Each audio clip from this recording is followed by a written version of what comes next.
नमस्कार। आज हम बात करेंगे उन छात्रों की जिन्होंने 10+2 बायोलॉजी अथवा मैथमेटिक्स से किया है और जो मेडिकल या इंजीनियरिंग के अलावा भी अपने भविष्य के लिए अन्य ऑप्शन देख रहे हैं। जी हाँ दोस्तों, मैं बात कर रहा हूँ एग्रीकल्चर सेक्टर की। एग्रीकल्चर में भी ये स्टूडेंट्स कोर्स कर सकते हैं और अपना भविष्य संवार सकते हैं। तो आज हम बात करेंगे कि जिन छात्रों ने 10+2 बायोलॉजी या मैथमेटिक्स से किया है उनके लिए एग्रीकल्चर में कौन कौन से कोर्सेज अवेलेबल हैं। तो सबसे पहले हम बात करते हैं कि देश में कृषि शिक्षा कैसे ली जाती है। दोस्तों, हमारे देश में 74 एग्रीकल्चर यूनिवर्सिटीज़ हैं जो विभिन्न राज्यों में स्थित हैं। इनमें से 63 यूनिवर्सिटीज राज्य सरकारों द्वारा संचालित होती हैं, जबकि 4 डीम्ड यूनिवर्सिटी है जो ICAR की खुद की हैं। ICAR का नाम आपने सुना होगा, Indian council of agriculture research, जो नई दिल्ली में स्थित है और जो कृषि संबंधित जितनी भी एक्टिविटीज़ देश में होती हैं उनको यही संचालित करती हैं।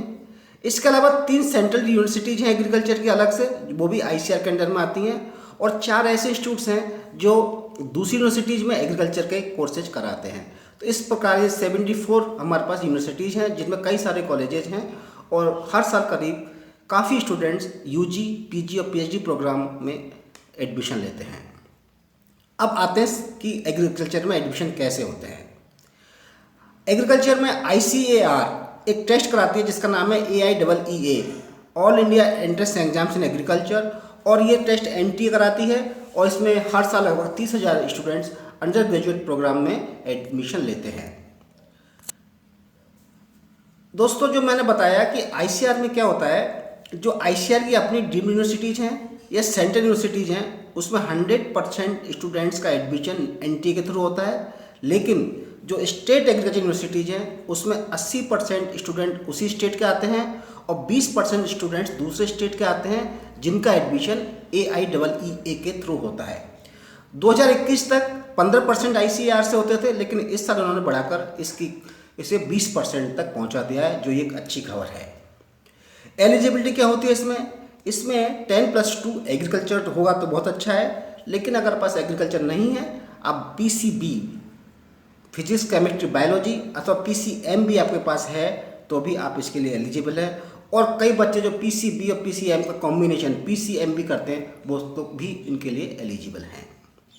अब मैं बताना चाहूँगा कौन कौन से कोर्सेज है एग्रीकल्चर में जहाँ आप एडमिशन ले सकते हैं। तो सबसे बढ़िया कोर्स इनका है BSc ऑनर्स एग्रीकल्चर, इसके बाद है BSc ऑनर्स हॉर्टिकल्चर। इसमें इन दोनों ही कोर्सेज में PCB, PCM या एग्रीकल्चर के स्टूडेंट्स एडमिशन ले सकते हैं। अगला इनका कोर्स है BFSC यानी बैचलर इन फिशरी साइंसेज, जिसमें बायोलॉजी वाले या एग्रीकल्चर वाले स्टूडेंट्स ही एडमिशन ले सकते हैं। दूसरा है BSc फॉरेस्ट्री, इसमें भी बायोलॉजी वाले या एग्रीकल्चर वाले स्टूडेंट्स ही एडमिशन ले सकते हैं।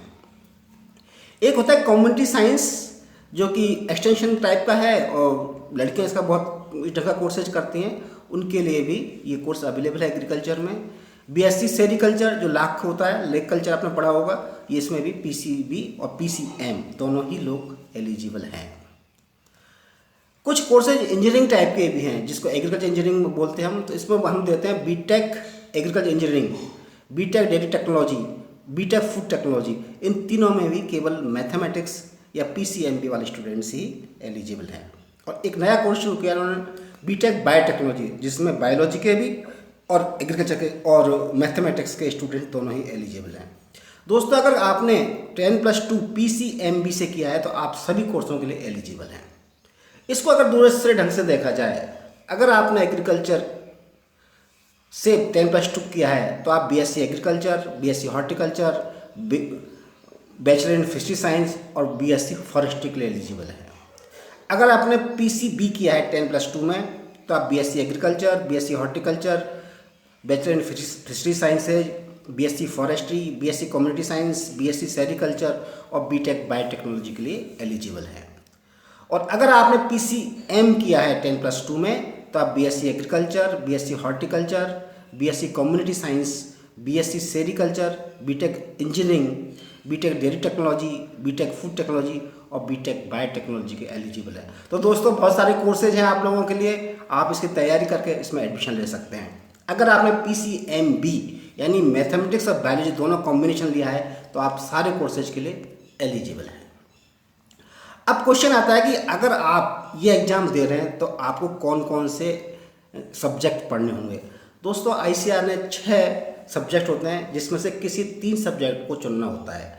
तो उन्होंने एक ग्रुप बना रखा है, उस ग्रुप के ही सब्जेक्ट्स आपको चुनने होंगे। ये ग्रुप है जैसे PCB physics chemistry biology, PCM physics chemistry maths, PCA physics chemistry agriculture, ABC agriculture biology and chemistry. तो अगर आपको एग्रीकल्चर लेना है तो ये, या हॉर्टिकल्चर लेना है तो आपके कॉम्बिनेशन बनेंगे पीसीबी, पीसीएम, पीसीए या फिर एबीसी। इसी तरह डिफरेंट कोर्सेज के लिए डिफरेंट कॉम्बिनेशंस हैं। अगर आपने इंजीनियरिंग के सब्जेक्ट लिए हैं तो आपके पास एक ही ऑप्शन होगा पीसीएम, चाहे डेयरी टेक्नोलॉजी हो चाहे फूड टेक्नोलॉजी हो। बायोटेक्नोलॉजी के लिए दोनों ही कॉम्बिनेशंस हैं। तो आप इस कॉम्बिनेशन में देखिए और इसमें आप उसी सब्जेक्ट को चुनें जहां आपका कमांड अच्छा हो। दोस्तों एक चीज़ और ध्यान रखना कि आप कॉम्बिनेशन भले कोई बनाएं, लेकिन जब मेरिट बनती है वो परसेंटाइल बेसिस बनती है। तो ये मत सोचना कि किसी भी सब्जेक्ट कोई भी हल्का है या कोई सब्जेक्ट भारी है। बस आप ये ध्यान रखना आपका कमांड किस सब्जेक्ट में, और उसी की तैयारी आप कीजिए। तो दोस्तों मैं तो यही कहना चाहूँगा कि एग्रीकल्चर सेक्टर भी बहुत अच्छी अपॉर्चुनिटी वाला सेक्टर है। अगर आप इंजीनियर या डॉक्टर नहीं बनना चाहते हैं, आप इस सेक्टर में आ सकते हैं। इसमें बहुत सारे गवर्नमेंट जॉब्स हैं, प्राइवेट जॉब्स हैं, इवन अपना सेल्फ एंटरप्रेन्योरशिप भी हो सकते हैं। इसके वीडियो मैं बना चुका हूँ, गवर्नमेंट जॉब के, प्राइवेट जॉब्स के मैं बना चुका हूँ, और सेल्फ एंटरप्रेन्योरशिप के वीडियो मैं आपको बनाने वाला हूँ। लेकिन एक चीज़ ध्यान रखना, आप सब्जेक्ट कोई भी लें, कोई सी भी डिग्री करें, आपको सिंसियर होना पड़ेगा और आप अपने एफर्ट्स के प्रति, गोल के प्रति आपको डेडिकेटेड होना पड़ेगा। But I am sure that if you are serious definitely you will get success. All the best, good luck. एक चीज़ और दोस्तों, ऐसे वीडियो हम आगे भी बनाते रहेंगे। अगर आपको ऐसी इन्फॉर्मेशन रेगुलर चाहिए तो आप हमारे यूट्यूब चैनल एग्री प्लस को सब्सक्राइब करें। Thank you, good bye.